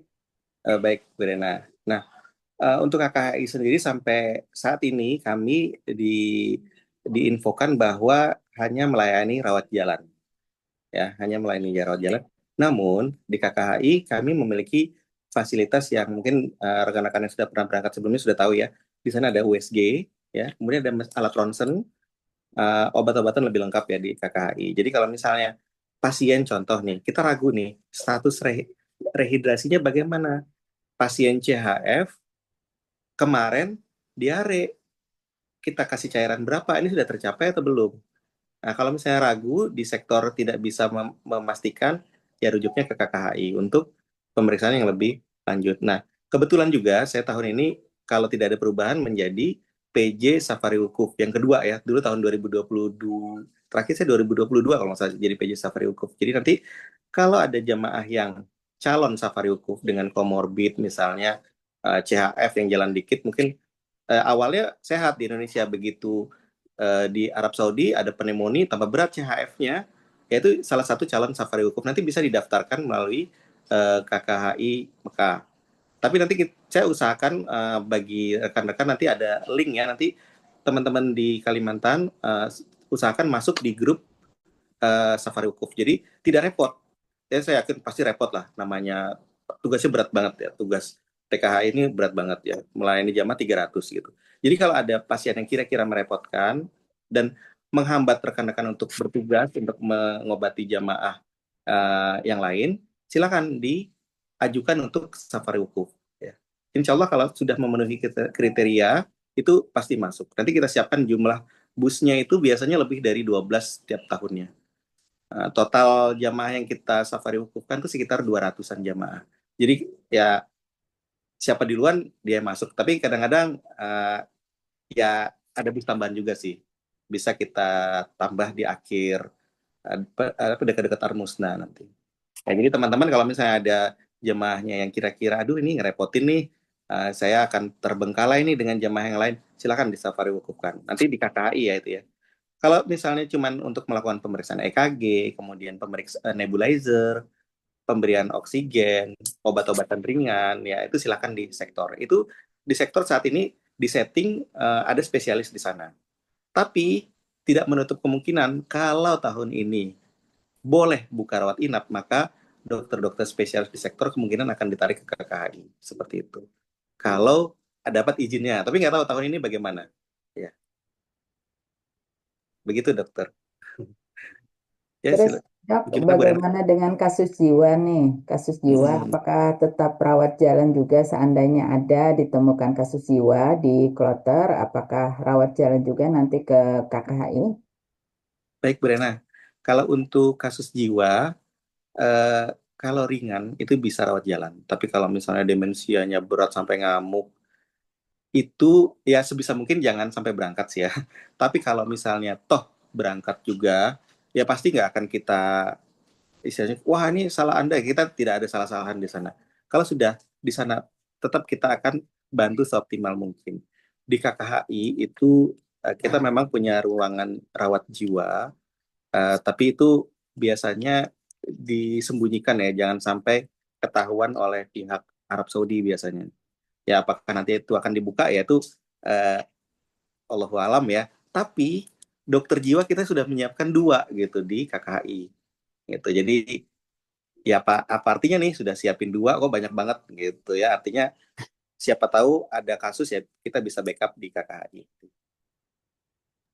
Baik, terima kasih Dr. Aldi. Silahkan teman-teman mungkin ada lagi. Dr. Aldi kira-kira kita sampai jam berapa nih dok? Bebas Bu, Ya, oke silakan siap. saja. Silahkan kawan-kawan. Dr. Oke. Hafiz, silahkan Dr. Hafiz. Assalamualaikum dok, izin bertanya dok. Waalaikumsalam Dokter Hafiz. Nggih, izin dok. Hmm, Misalnya kan ada pasien jemaah kita yang memang dengan hipertensi obat rutin, itu ya, kan target kita kan di bawah 120 dok. nggih. Saya pernah menemui di poli-poli itu, kadang ada pasien yang sudah rutin dengan obat-obatan hipertensi, dia mengeluhkan misalnya kalau tensi saya di bawah 120 itu saya biasanya pusing, saya lebih enak di tensi 130 atau di 140 gitu dok. Hmm, Itu gimana ya dok kira-kira menyikapinya dok? Karena kan sesuai slide tadi kan itu 120 kan dok di bawah. Itu hmm. sih, dok. Terima kasih Baik. banyak dok. Iya, terima kasih Dokter Hafiz. Ya, jadi tensi itu normal menurut WHO tuh di bawah 120 ya rekan-rekan. Jadi kalau 130 memang itu belum normal, tapi bukan artinya kita harus segera menormalkan. Yang penting kenyamanan pasien Dokter Hafiz. Jadi ketika sama seperti orang hipertensi emergensi atau urgensi, kita tidak langsung jadikan 120 Dokter Hafiz. Kita cukup jadikan dia 160 ya. Sudah nyaman 2 minggu, 3 minggu baru diturunkan bertahap. Jadi kita tetap eh, apa ya targetnya pasien, jangan sampai dia tidak nyaman nanti malah nggak berobat gitu. Jadi kalau udah 130 ya cukup gitu. Tapi ya tadi resiko kerusakan ginjalnya tetap masih ada ya gitu. Ya pelan-pelan lah. Siapa tahu nanti pas sebelum berangkat sudah mencapai target terapis. Baik. Siap. Inggih, terima kasih banyak dokter. Sama-sama Dokter Hafiz. Oke, terima kasih Dr. Hafiz. Masih ada kawan-kawan? Ayo silahkan. Dustin, mana suaramu Dustin? Nah, ini Dustin ini pinter nih dulu nih. Rajin dia, Bu. Rajin dia. Rajin nih. Mm-mm. Di kita Oke, ada Dustin. Dustin. Dok, Ya, silahkan kalau Dustin. yang membaca, oke, Silakan Dokter oke, Dustin. yang menurut pelajari kan memang kalau pasca Armusta kan banyak kasus batuk pilek ya gitu. Ah, ah. Oke, apakah dengaran dok? Iya, iya, kedengaran. Nah ya, jadi kan pasca Armusna kan banyak kasus batuk pilek ya yang selama dilihat di berita-berita ya gitu. Apa ada mungkin ada timing yang pas itu buat kita langsung tembak antibiotik tertentu gitu atau mungkin kita coba terapi simptomatik dulu ya dok untuk kasus-kasus batuk pilek pasca Armusna ini mungkin ada pengalaman terkait hal itu dok mungkin bisa jadi referensi kita semua juga. Oke, baik. Untuk influenza itu kan self limiting ya tadi ya. Tapi kalau imunnya jelek, maka akan berlanjut tuh jadi pneumonia. Nah, kita kalau lihat pasien itu jangan ditembak di awal, kita nggak tahu nanti resisten lagi antibiotiknya. Jadi kalau lebih dari 3 hari, ya hari keempat, hari kelima belum membaik, ya kita harus periksa nih ada ronki nggak di parunya. Karena batuk pilek ya harusnya nggak ada ronki gitu. Ketika ada ronki ya kita masukkan antibiotik. Kita anggap suatu pneumonia. Karena ronsen kalau di Mina kan nggak ada ya. Di KKI Mina pun nggak ada ronsen gitu. Jadi kalau misalnya ada klinis ke arah pneumonia, ya kita berikan antibiotik. Tapi kalau nggak ada, ya jangan juga. Ya nggak boleh juga berlebihan ya. Nanti kita apa ya menyalahi aturan juga dokter Dustin ya. Gitu. Ya sambil dipantau aja. Kalau lebih dari 5 hari biasanya itu baru perlu antibiotik. Ada demam, penurunan nafsu makan yang berlanjut, ya silakan itu cari. Mungkin ada ISK gitu ya. Atau ada faringitis, ya boleh silakan antibiotik diberikan. Antibiotik faringitis ya jangan yang meropenem ya kan. Kasih cefixim boleh atau amoxicillin ya silakan. Yang ringan-ringan saja. Mungkin ini ada pertanyaan Bu Rena di note ya. Siap ditindak. Dari Dokter Rima ya. Dr. Rima, silahkan dok. Saya coba jawab ya, apakah ada rekomendasi penggunaan alas kaki pada penderita diabetes? Sebenarnya rekomendasinya jangan yang dijepit ya alas kakinya. Jadi jangan pakai sendal jepit itu saja kalau dari literatur. Kemudian empuk, biasanya sendal haji itu sudah ideal tuh yang warna putih itu sudah cukup. Asal jangan sendal jepit aja pokoknya. Terus apakah penggunaan glukosamin bermanfaat pada OA genu? Dari pengalaman itu anunya saja bermanfaat karena sudah dapat obat glukosamin nih gitu. Padahal tanpa glukosamin pun kadang-kadang enak kok gitu ya. Jadi saya rasa tidak perlu pemberian glukosamin. Itu akan meningkatkan terjadinya polifarmasi kecuali pasiennya hanya penyakitnya hanya OA, silakan. Kasih paracetamol, kasih glukosamin ya silakan. Kasih vitamin D, kasih kalsium kan cuma 4 tuh, silakan gitu. Tapi kalau sudah ada komorbid yang lain ya tambah glukosamin ya tambah banyak nanti obatnya. Terus 3, bagaimana monitoring evaluasi di kloter pada penderita WPW sindrom usia muda yang sudah menjalani terapi ablasi, apakah memerlukan pendampingan obat? Baik, untuk Parkinson White syndrome ini, ya tetap harus dipantau ya. Kalau ada klinis sesek, ya kita nggak tahu karena bisa saja dia namanya itu sudden cardiac arrest ya. Jadi kalau misalnya ada keluhan berdebar ya harus segera kita pantau. Apalagi ada riwayat seperti ini WPW ya. Kemudian bagaimana pemberian oralit untuk dehidrasi pada penderita hipertensi terkontrol. Nah, kalau hipertensi terkontrol, ya nggak masalah sih ya untuk pemberian oralit silakan saja. Kan ada garamnya tuh memang, tapi garamnya juga nggak terlalu tinggi. Jadi paling pun kalau dehidrasi kan tensi akan turun. Nanti kita ketika diarenya membaik, ya naik-naik sedikit ya nggak masalah daripada drop ya. Daripada kita nggak kasih oralit pasien diare ya bahaya malah gitu. Kemudian untuk tadi ya WPW sindrom, seperti tadi yang kemarin ada Dokter Hendy juga nanya ya terkait sama talasemi, apakah itu isi toah? Apakah juga WPW ini isi toah? Selama tidak ada di aturan, saya nggak berani bilang dia tidak isi toah. Tapi kita upayakan kalau pasien WPW ini berangkat, kalau saya ya, toh dia tidak ada gejala yang berat ya. Nah, kalau tadi yang misalnya Dokter Hendy, pasiennya transfusi tiap 2 minggu. Kalau secara keilmuan ya, secara nalar deh, mungkin bagi dokter ya, pasti kita tahu umur darah itu 120 hari, Dokter Hendy. 120 hari, berarti kalau kita transfusi hari ini 3 bulan lagi dong hilangnya gitu. Kalau dia hilang dalam 2 minggu itu ada sesuatu yang salah. Mungkin ada hemolitik, ada masalah lain ya. Nah, itu yang kita cari. Makanya saran saya untuk pasien Dokter Hendy yang talasemi, kemudian transfusi tiap 2 minggu, ya kita nilai ulang. Semoga dapat nih sebelum berangkat bulan April. Karena kalau di Arab Saudi ya mohon maaf nanti transfusi itu susah banget ya. Kalaupun transfusi nanti pun dapat 1 kolf itu pun belum tentu gitu. Jadi kalau kita transfusi pasien HB 5 ya paling jadi 6 dipulangin. Pasien CKD ya dulu ya, HD itu cuma 1 jam gitu. Pasien 1 jam, nggak ada tuh kayak kita 4 jam ya di HD sesaknya hilang. Nanti protes tuh pasiennya, kita nggak bisa protes ya karena itu kemampuan di mereka karena saking banyaknya jamaah gitu ya. Rumah sakit itu penuh nanti gitu.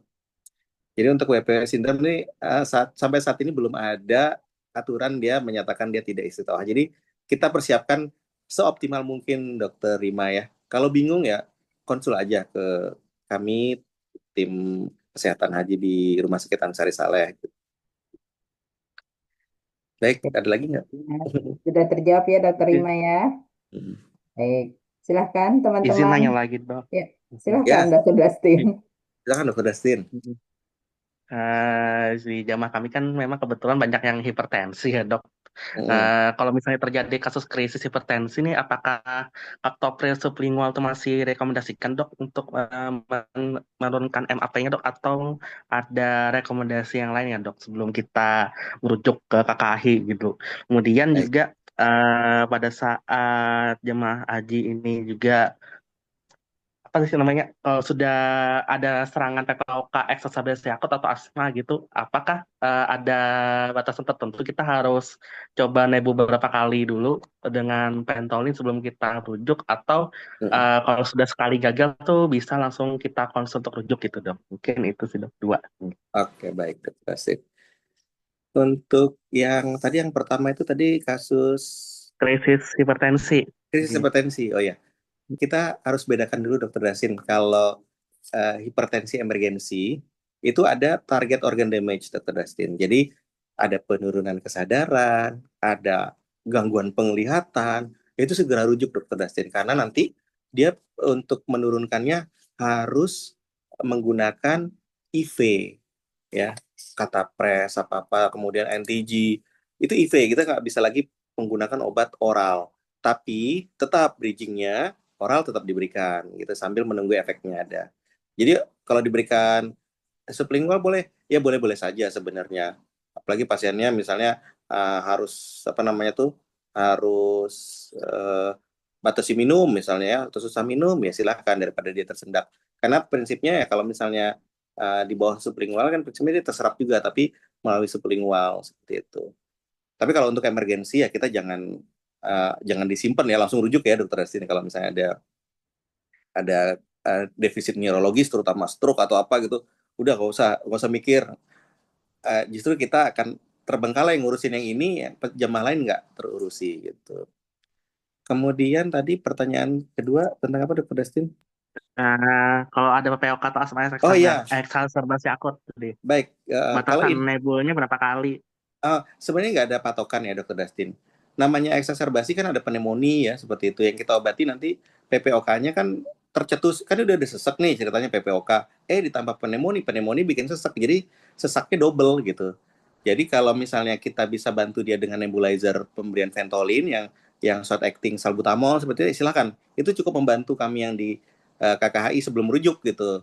Jadi kalau misalnya dirujuk ke KKHI kan nanti kita bantu rujuk, atau Dokter Dustin misalnya sebelum merujuk ke rumah sakit Arab Saudi karena eksaserbasi akut, ya silakan aja langsung ke rumah sakit Arab Saudi, jelaskan kronologisnya, sudah kita berikan nebulizer Ventolin misalnya belum membaik, kita curiga suatu infeksi pneumonia, misalnya saturasinya turun ya, kemudian ada demam, kemudian ada penurunan nafsu makan, kita nggak ada pemeriksaan laboratorium ya, nanti mereka paham gitu di IGD diperiksa, kalau hasilnya jelek ya pasti mereka ngerawat, kalau hasilnya bagus ya dipulangin nanti akhirnya Dokter Dustin gitu.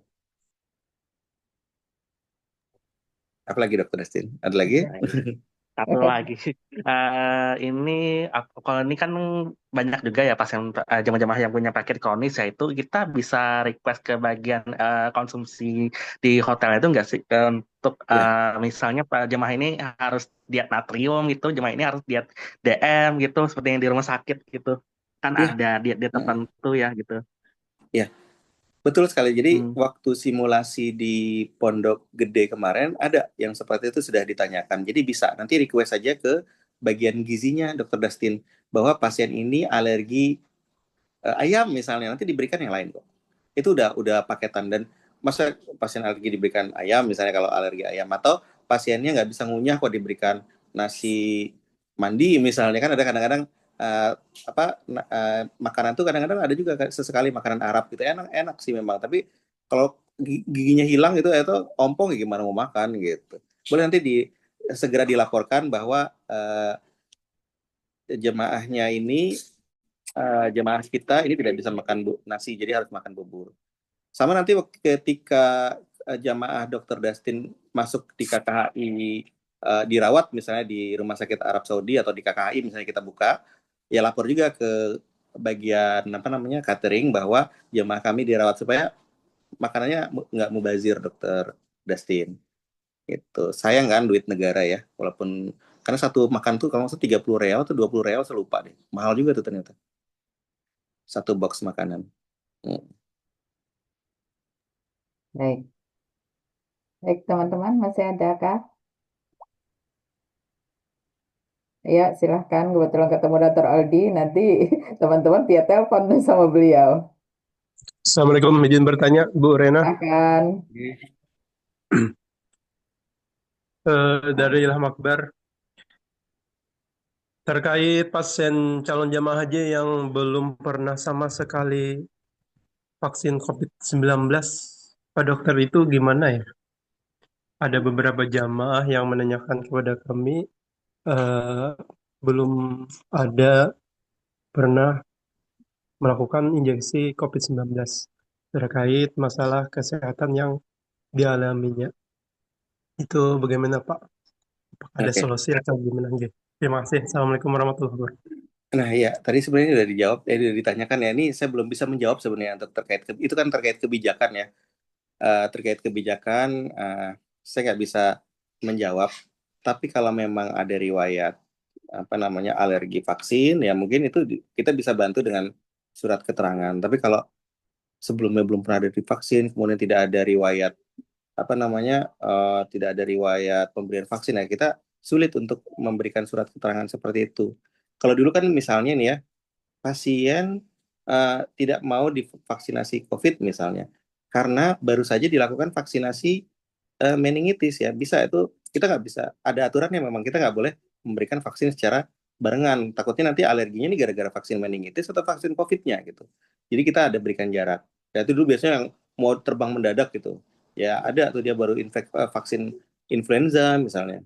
Itu bisa kita berikan surat dengan alasan baru saja divaksin. Tapi kalau untuk kasus yang tidak divaksin sama sekali, nah itu agak sulit kita memberikan surat keterangan. Tapi ini apalagi yang belum sama sekali divaksin, ya mungkin tuh tergantung kebijakan dari dinas kesehatan ya terkait pemberian vaksin. Saya belum bisa menjawab lebih detail ya Bu Rena, mohon maaf yang untuk terkait Baik, hal mungkin vaksin. ditanyakan dengan Pak Rahmat nanti. Silahkan teman-teman Iya, terkait dengan kebijakan silakan. pemberian vaksinnya. Hmm. Baik, masih adakah lagi yang lain? Apakah pas vaksin influenza bisa dibarengkan dengan pneumonia yang 13 itu, Dok? Ini pertanyaan dari Oh Dok ya, Ujang. baik.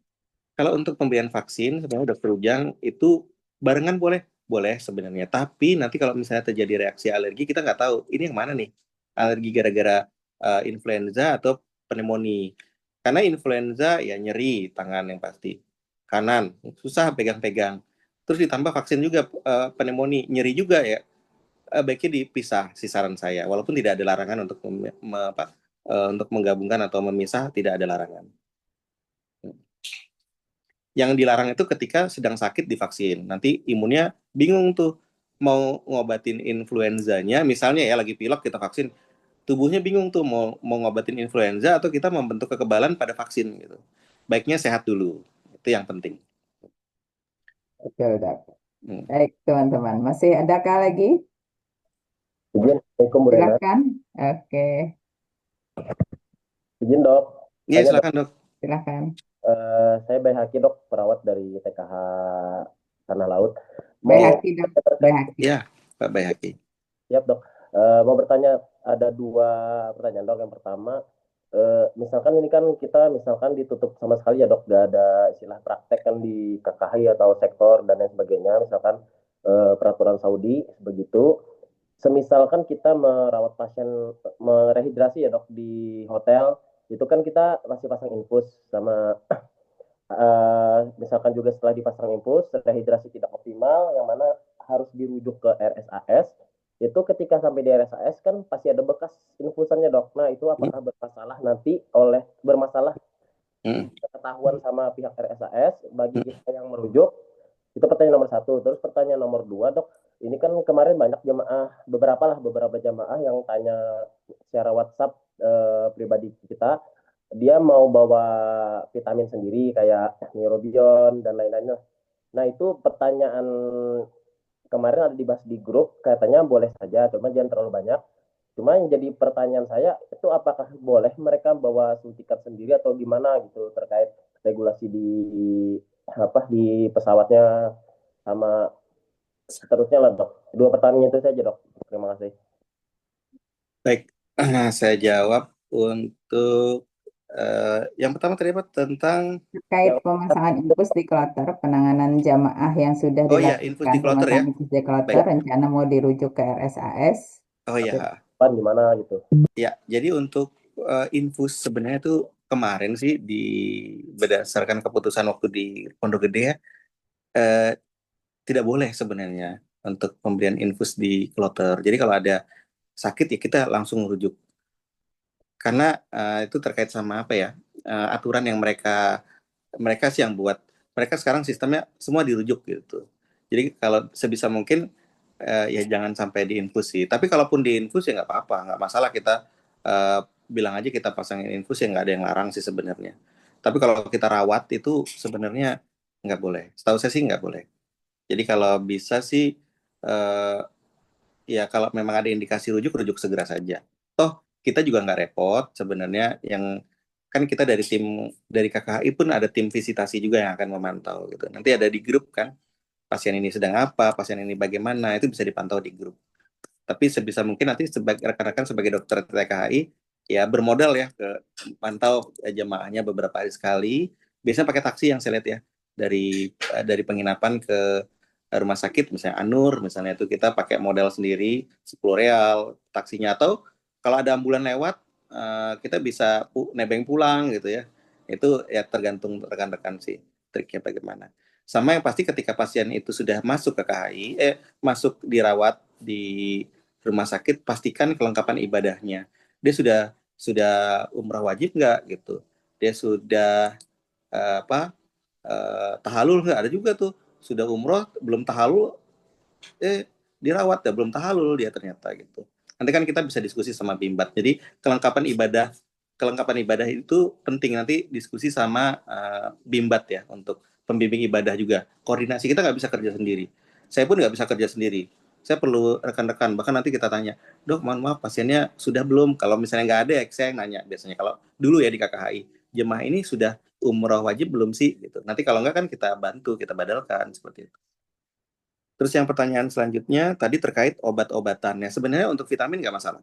Ya dari pengalaman tidak masalah. Saya juga sering karena bawa obat pilek ya, bisa sampai 10 kali 10 100 tablet tuh berarti.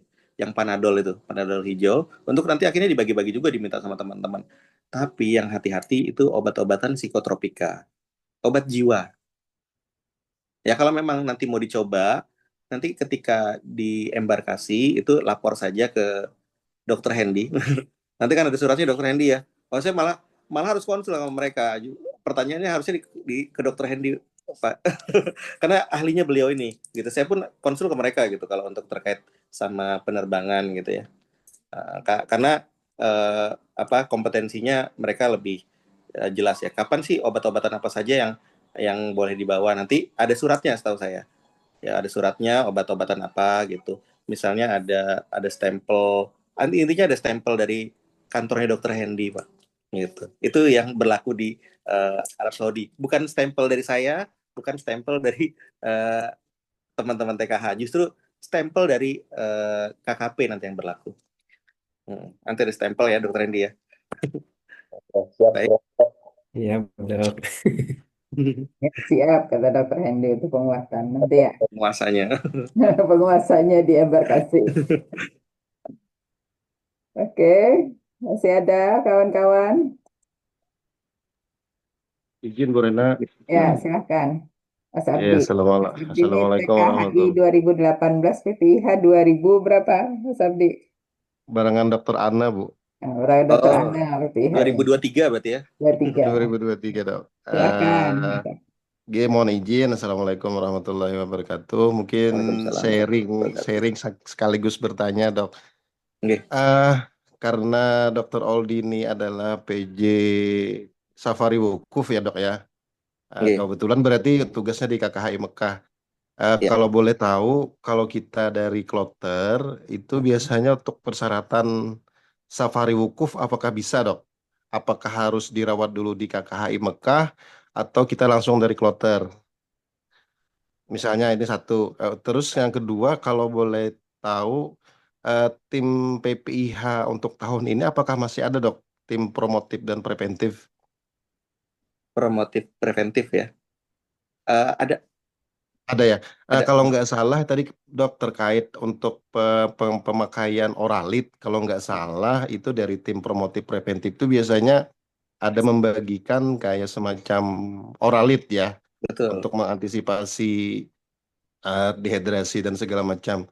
Terkait untuk penggunaan oralit untuk jamaah itu Dok, kalau misalnya selain untuk mengantisipasi itu tadi itu, apakah ada batasan misalnya 1 hari sekali atau setiap kali minum harus diisi oralit atau seperti apa, mungkin itu Dok, mungkin pencerahannya itu. Terima kasih.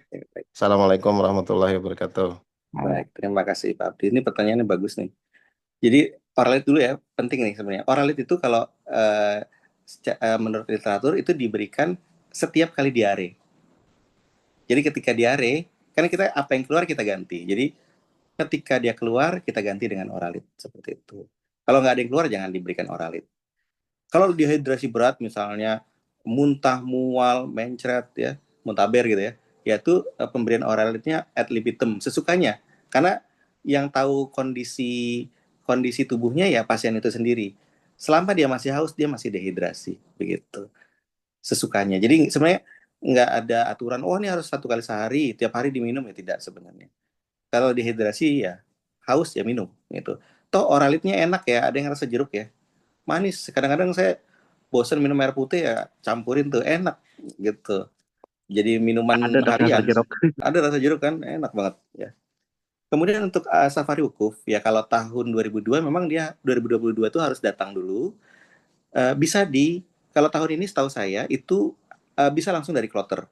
Jadi nanti ketika sebelum Safari Wukuf, besok misalnya Safari Wukuf, sebelum jamaah itu berangkat ke Arafah, jamaah sehat ke Arafah, maka nanti dari kloter akan mengirimkan jamaah tersebut ke KKHI dan kita akan rawat jamaah yang calon Safari Wukuf itu di ruang intermediate namanya. Kita udah siapkan ruangannya. Jadi nanti itu tinggalin aja. Pokoknya selama terdata itu urusan kami melayani jamaah Safari Wukuf. Jadi tidak akan merepotkan rekan-rekan TKH di sana. Nah, bahkan nanti jemaah yang dipulangkan dari RSAS itu tidak perlu dipikirkan. Dia tidak akan kembali ke kloter masuk ke pemondokan di Arafah gitu. Tidak, dia akan langsung otomatis masuk menjadi jamaah Safari Wukuf. Jadi pasien yang dipulangkan dari 1 hari atau 2 hari sebelum Arafah itu akan masuk kita akan tampung di KKHI, kita akan Safari Wukufkan gitu. Sampai kapan? Sampai hari H pun beberapa jam itu kita tampung tetap. Tapi yang dari Rumah Sakit Arab Saudi. Nah, yang dari KKHI Mekah itu datanya biasanya dari Kemenak, sekarang Kemenhaj ya, itu minta biasanya 1 hari sebelum hari H, karena itu terkait dengan persiapan busnya. Jadi jangan sampai jumlah busnya kurang. Tapi kita biasanya menyiapkan 1 bus cadangan seandainya ada 1 bus mogok. Jadi saya selalu meminta 1 bus cadangan. Kita ya siapa tahu ini ya, nggak busnya tiba-tiba mogok, kita nggak tahu ya, atau AC-nya mati ya, daripada dehidrasi, kita siapkan itu. Jadi busnya akan banyak kok. Nah, tapi yang menentukan banyak atau tidaknya data dari rekan-rekan. Nanti makanya kita perlu bantuan. Oh, dari BDJ perlu 40 jamaah yang akan disafaribukan. Kemudian embarkasi lain juga akan memberikan usulan gitu. Nanti kita akan jumlah, totalnya 1.000. Nggak mungkin nih, 1.000 kebanyakan. Nanti akan kita pilah-pilah sesuai kriteria yang boleh disafari wukufkan. Nggak mungkin pasien dengan gagal nafas kita safari wukufkan gitu ya. Jadi ada kriteria khususnya juga. Begitu. Nah, jadi kalau bisa sesegera mungkin begitu ada grup safari wukuf terbentuk, silakan usulkan. Itu akan lebih baik karena itu akan saya data. Gitu. Nah, tapi apalagi dari Banjarmasin ya nggak boleh kolusi gini ya, tapi paling nggak teman-teman mau nggak mau ya otomatis ya saya mendukung lah teman-teman dari Banjarmasin ya, nggak mungkin kita satu daerah ya, kita saling mendukung aja. Saya akan mendukung, saya akan bantu sepenuh tenaga saya lah intinya untuk rekan-rekan. Nggak mungkin saya rela gitu rekan-rekan repot di Arafah melayani jamaah sakit yang susah jalan gitu ya. Pasti saya bantu. Alhamdulillah Dok, tahun ini jadi teman-teman terbantu. Kalau biasanya kita tidak bisa safari wukufkan kecuali dari yang dirawat di KKHI. Kalau sekarang kan boleh daftar untuk safari wukuf jamaahnya. Luar biasa Dok untuk tahun ini. Ini ada pertanyaan Dok di chat dari Mbak Im ya. Izin Dok, berarti kita tidak bisa amprah cairan infus ya Dok ya. Tidak boleh pasang infus di pemondokan. Iya, betul. Setahu saya kemarin ya dari bagian kesehatan di Kemenhaj menyampaikan kita tidak boleh merawat. Bahkan di KKHI pun kita tidak boleh merawat. Observasi boleh, merawat tidak boleh. Gitu. Itu di KKHI, apalagi di sektor, apalagi di pemondokan ya jangan. Karena itu terkait nanti aturan, nanti takutnya kita dibilang menyalahi aturan malah dapat peringatan gitu. Kalau memang kita diminta rujuk aja gitu. Mungkin terkait ini ya dok ya, terkait nanti kalau misalnya di Armusna menuju ke sektor mungkin lumayan jauh tempatnya. Kalau kita biasa di Pemondokan, di Makkah atau di Madinah tidak terlalu jauh dengan sektor. Ya. Tapi kalau kita di Armusna biasanya kita jauh dengan sektor dok. Apakah masih diperbolehkan nih teman-teman membawa perangkat untuk pemasangan cairan karena terkait dengan misalnya pasiennya diare, kita merujuk agak lama gitu dok untuk perjalanannya, apakah diperbolehkan mereka membawa nanti ke Al-Musnah untuk perangkat tersebut? Terima kasih. Kalau saya sih bawa saja, siapa tahu diperlukan. Kalau emang emergensi ya nggak ada yang menyalahkan kalau memang itu penting ya, misalnya dehidrasi berat atau KAD tiba-tiba, ya itu emang harus dipasang infus. Justru kalau saya sebagai dokter di KKHI sangat berterima kasih ya kalau memang wah sudah diinfus nih gitu. Kita nggak repot, pasang infusnya aja susah kalau dehidrasi gitu. Ya harusnya mereka berterima kasih sih sebenarnya dengan apa namanya dengan pemasangan infus dulu. Tapi kita harus tahu ceritakan juga kita pasang duluan ini karena kita takut dia dehidrasi berat gitu. Dok, satu lagi mungkin sebelum diakhiri, masih adakah obat-obat pra-Armusna nanti sebelum Armusna kan biasanya ada nih di drop untuk obat-obatan yang akan dibawa oleh teman-teman ke Armusna. Masih adakah persediaan seperti itu dok nanti? Ya nanti kemungkinan sih nggak ada perubahan untuk terkait sama Armusna. Jadi teman-teman TKH pasti dibekalin obat karena rekan-rekan dokter, perawat tanpa senjata ya bukan apa-apa ya. Sama saya juga gitu. Saya tanpa ada obat-obatan ya jadi apa ya? Jadi nggak ngapa-ngapain gitu ya. Teman-teman juga pasti saya yakin dibekali obat-obatan dari KKHI seperti biasa. Nanti kan ngambil ya bekal-bekalnya apa gitu. Nanti yang menentukan obat-obat apa saja yang akan dibawa nanti dari dari Kemenak Kesehatan gitu. Saya nggak tahu yang tahun ini apa isinya karena belum ada diskusi yang terkait sama hal itu, Bu Rena. Baik, siap dok. Baik teman-teman, kita sudah jam 18.02, masih mau dilanjutkan? Atau ada yang masih silakan Dr. Nahroji sepertinya nih. Silakan Dr. Nahroji. Oke, silakan dok. Assalamualaikum warahmatullahi wabarakatuh. Waalaikumsalam, Dr. Nahroji. Ulun Nahroji dari Banjarbaru. Izin bertanya dok, untuk tahun ini apakah di KKHI Mekah atau Madinah itu ada poliristi juga dok? Kemudian betul ya kata Dr. Oldi, ulun kemarin 2022 berangkat juga dok. Alhamdulillah dari 5 yang ulun ajukan safari wukuf, 5-5-nya diterima sama Dr. Oldi. Cuma yaitu kalau ada link langsung dimasukkan aja ya dok ya. Karena kemarin baru bergerak dari Madinah ke Mekah, ada linknya langsung saya masukkan. Alhamdulillah pas di Mekah diperiksa di ACC juga sama dokter. Terima kasih banyak dok. Assalamualaikum. Waalaikumsalam. Ya nanti pokoknya kalau ada link ya langsung gabung aja untuk safari wukuf ya. Jangan ditunda-tunda pokoknya. Gitu. Langsung didaftarkan aja ya dok. Langsung didaftarkan saja. Apalagi yang gelombang 2 nih. Apalagi yang gelombang 2 segera daftarkan biar nanti pas sampai di sana kita bisa masukkan mereka dalam safari wukufnya nanti di KKHI. Betul. Nanti juga di grup itu jadi nanti grup itu penting karena nanti dari grup safari wukuf akan berubah jadi grup tanazul. Karena jamaah-jamaah safari wukuf itu bisa kita usulkan untuk tanazul. Ya, jadi lebih cepat pulangnya jamaahnya. Nah, apalagi nanti yang grupnya misalnya nih, kalau saya lihat di grup akhir-akhir nih, grupnya Dokter Hafiz kayaknya yang paling akhir kan, itu biasanya berat-berat tuh. Ya kalau Dokter Hafiz bisa kan, sapu jagat Dokter Hafiz. Waduh, sapu jagatnya Dokter Hafiz nih. Jadi ya udah, kalau memang beratnya banyak ya dilimpahkan ke rekan-rekan yang lain gitu. Ya saling bagi penderitaan ya. Kita bantulah Dokter Hafiz ya, setuju ya teman-teman ya. Bagi penderitaan dok, jadi ditanajulkan nanti dengan dokter lain untuk bawa pulang. Kita saling membantu lah intinya di sini. Baik teman-teman. Izin dok, poliristi tadi dok. Oh ya, poliristi ya, saya lupa jawab. Poliristi. Untuk poliristi ya ada nanti dok. Jadi nanti kita akan buka poli itu lengkap ya. Kalau poli penyakit dalam itu terutama bahkan sampai mata pun saya obatin. Saking bingungnya saya sampai konsul ke Indonesia gitu.